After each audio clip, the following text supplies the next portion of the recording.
Hi, Mama. Hmm. Hello, friends. So, congratulations. Your visa has been approved. Your PPR has been gotten.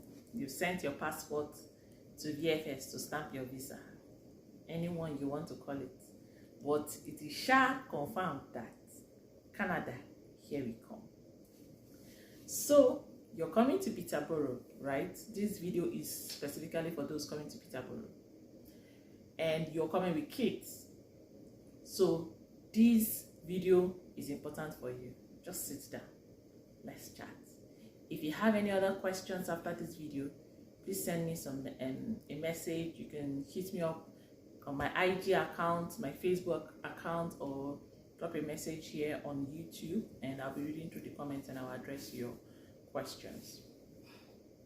So one thing you should note is that in Ontario, the school age is 4 years old.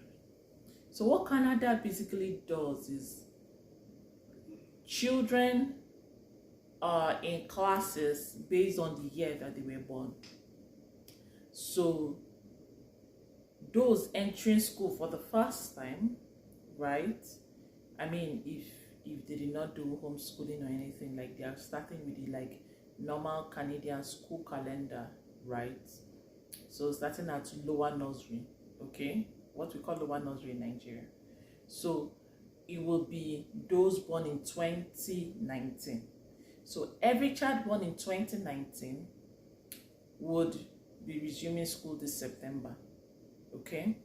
So for instance, my daughter, I have a child who was born in 2019, right? Early in the year 2019.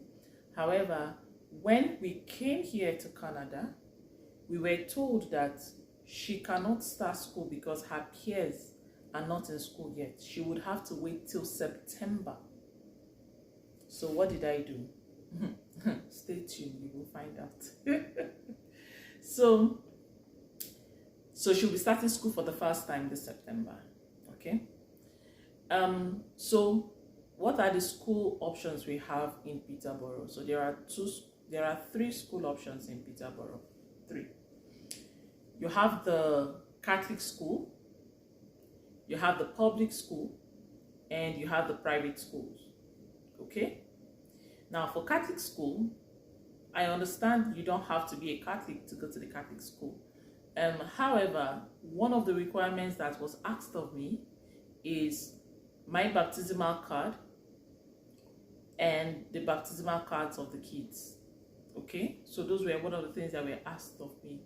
I did not quite have to write any letter begging to be admitted. So let's go. In this video, I'm just going to talk about how to apply to the Catholic school.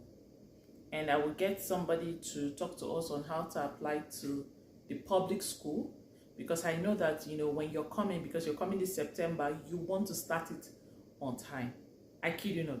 You want to start this on time because you want to get yourself in a good routine before your school starts. Now, let me, summarize what I have said so far. Number 1, the school age is 4 years. So if your child was born in 2019 or 2019, your child will be starting school this September. If your child was born in 2020, your child would have to wait till next September. So you would have to apply to daycare, okay? I will do a separate video talking about how to apply to daycare. Now, and the website is in the link in the bio, right? You go there and you fill the form. And that is it. If you want me to do a separate video on how to fill the form, I will show you that. What are the requirements for your application? 1, the birth certificate of the kid. 2, the child's study permit. 3, an ID card, preferably your international passport. 4, baptismal card of the kid. 5, I don't know if this is compulsory, but I just submitted the last result of the child. Okay. Number 6, your own study permit, the ID card of the primary guardian. They use the word primary guardian. So the your study permit, because I'm assuming you are, the primary person who's on study permit here. Or if you're on PR, your PR card, then your international passport, right? You need that. Then note this: schools are assigned to children based on their address. This is so that children are not stressed. It's not like Nigeria where somebody is living in my 12 and going to school on the island. It's not bad like that. No. So the school a child goes to has to be within a certain perimeter of the child's address. So you will have to submit a documentation, right, that proves your address. Now this could be, because you are just coming, this could be your lease agreement, okay, which is basically what you should have by now. If you've been here for a while, maybe you would have received maybe one bill. So your utility bill also serves as a proof of your address. Okay, so your lease agreement or your utility bill, that could be a proof of your address. So either of those are acceptable. So what happens? You go on the website, you fill the form, and you put in an active email address. Now remember, active email address. You will then be sent an email to activate or validate your email address that you have used, okay? And then when you do that, you will then receive a more robust form, like that requires more details, right? Because the first form you would fill to be like a Google form. It's just sort of like a Google form, like basic Google form. Your name, your child's name, the year of birth, and email address, and that's just it. Then when you activate your email, you will then be given the main form. You will then be sent the main form where you will fill all of these details, and on that form the documents required would also be listed there, but I have also listed those documents again just for you to put them together.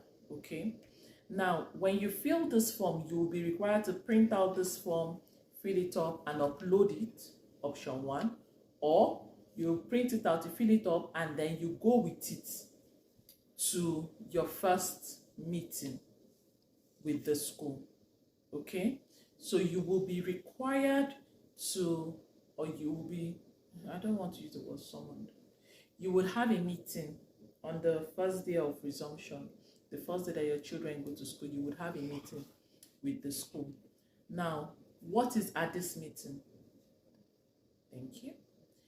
So at the meeting I had, I'm going to speak about my experience. At the meeting, we had the school principal, a teacher, and a board member. The school principal, a teacher, and a board member. What were asked? In the course of the meeting, several questions should be asked. You should go there with the kids, please. Of course, they're the ones attending the school. You go to your first meeting with the kids. And then when you're there with the kids, they would ask you questions like, oh, so tell us, about yourself. So the question is not directed at you, mama. It's directed at your kid, at your child or your children. Tell us about yourself. And they just want to watch the children speak. I mean, this is my opinion now. I feel like they are trying to gauge their level of English understanding, because it depends on how they speak, to know if they need to have some English classes to bring them up, or how they would catch up with what is being spoken. Because while they were asking us questions, one of the comments the teacher said or the principal and the school board member said, oh, I see the children have a good command of English and they do not need any, further special English lessons to help them to integrate in school, which is quite plausible. Okay, so they would ask the kids, tell us about yourself, just so that they can see how they communicate. So I would say you should encourage your children to talk. Let them speak for themselves. You want your children to present themselves on their best foot as confident children, okay? So you're building their confidence to be able to speak up for themselves. So let your children speak. If you need to step in, you can step in as a guardian, but you let them speak, you let them express themselves. So they will ask the children, tell us about yourself. Okay, tell me what you like. Oh, what sort of sports do you like to play? What sort of games do you like to play? So they'll be asking the children all those questions, just watching the way they speak. Oh, so what was very interesting about your other school? And just communications. Now, for me, I have, my children, their native names, okay? And they ask them, oh, okay, your name? Is there something else you want us to call you? And for them, it was like, maybe if the kids are able to call them like an easier name, it's easy for them to, relate and integrate, and because it's just easy for them to, call that name. But I'm of the opinion that, your name is sort of like your identity. So I, stated there clearly that the children should keep their native names and not be called by their English names. For me, it is important that my children understand that they are pure Abriba children, okay? They are Nigerians and they are Abribarians. So that is important for me. It is your choice if you want them to answer their English names in school. I mean, that's fine. But I know that, I'm of the opinion, I mean, if you would care to learn about somebody's name. And I mean, it's just one of the spices of life, right? Because imagine everybody was answering John. Just imagine a world. No, I have absolutely nothing against John, but I'm just saying, imagine John. I mean, well, when you say Ogenerukewe, like, wow, that's a beautiful name. What is it about? It's a conversation starter. A name is an easy conversation. Oh, your name is beautiful. What does it mean? So that's what I think, anyways. Some people say, oh, that because the name is so difficult, it would affect them, making friends, because nobody wants to murder their name and they would just find it difficult. I'm like, that's fine. I remember the first time I met my friend Rukewe. No, Atmewe. And she was like, wow, you are the first person that has ever pronounced my name very well. She laughed at me and said, Rukewe. You don't even remember my name. Atmewe, I'm sorry. But yeah, her name is Atmewe. I made an effort to learn the name because I've seen her from afar. I say, I like this person. I want her to be my friend. And I went to learn her name. Okay? Until today. Over 10 years, we are still friends. Okay? So, Atmewe, I love you. All right, so that's what I'm just saying, right? So for me, they should keep their native names, and anybody who's interested will make an effort. So back to the matter. So after asking them about them, and the next question is what, I asked them, okay, so what is required of me? So these are the easy school rules, and I want you to take note. Number one, you as a parent, you are responsible for buying their school bag, their lunch box, their indoor shoes, okay? Your child is expected to come to school with indoor shoes, raincoats, and a rain boot. Why? You already know why you have school bag, lunch bag, and the other ones. Now, indoor shoes, they call it running shoes, okay? So the shoes that they wear from home to school, maybe sometimes they will wear sandals, but they would have like a gym break and they are running and playing in the gym. So sandals is not meant for running. It can cut. Their feet are exposed and they can easily get injured. So you have to wear your indoor shoes when you are playing at the gym. So you need to buy indoor shoes, and you need to make conscious effort to periodically check the shoes just so that it's not, it's not on the size, and then you get to know last minute. So for me, I bought a size, just one size further, just so that I know I have some time.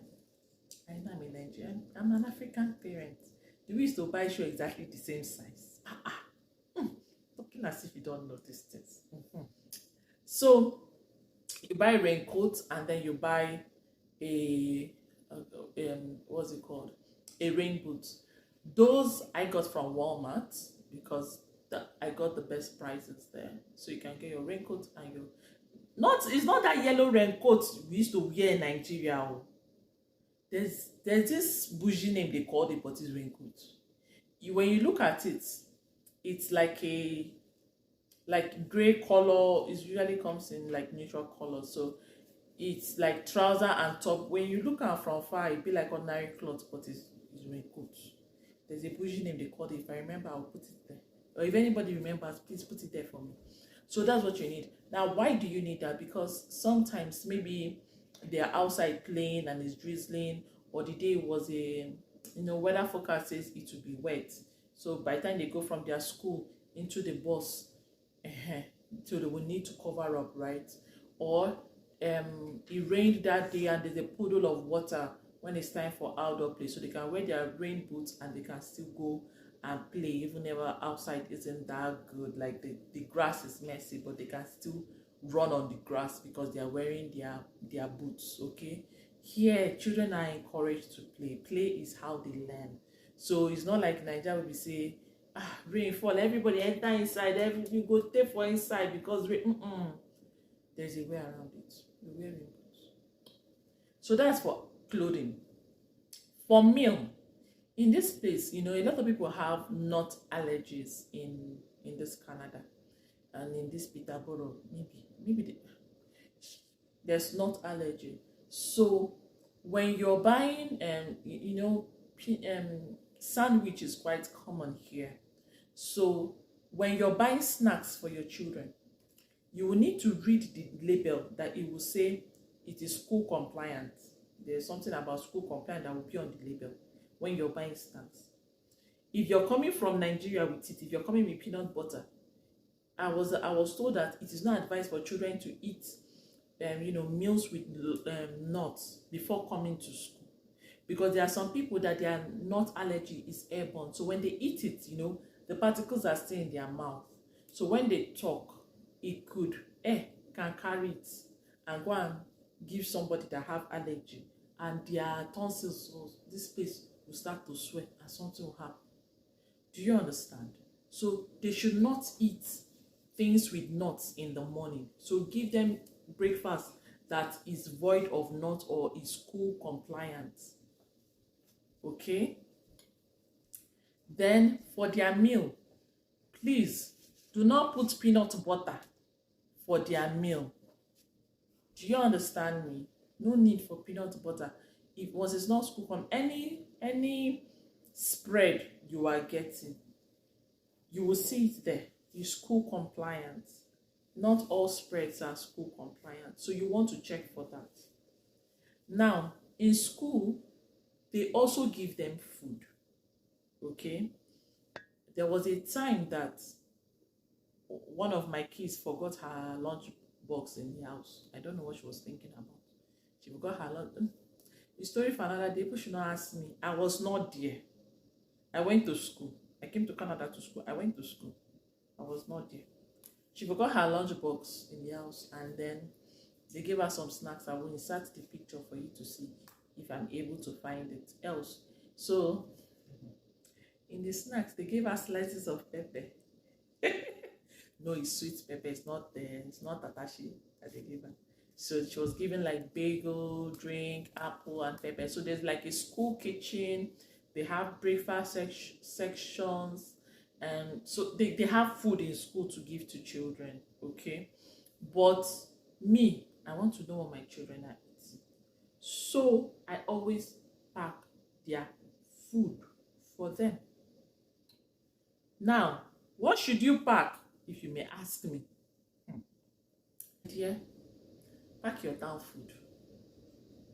When I came here, I was asking them, now what should I pack? Oh, let them, even when I went to the school, they say, I can just pack like bread and spread for them with an apple.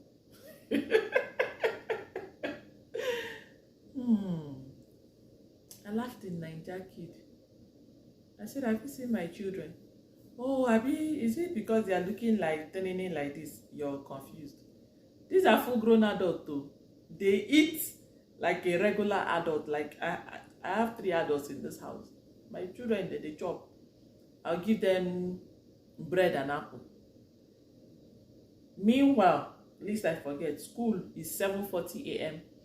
to 4 p.m. It's 4 p.m. they are coming home. Now I go give my pikin bread and apple. My ancestors will turn in their grave. They're like, why are you starving our children?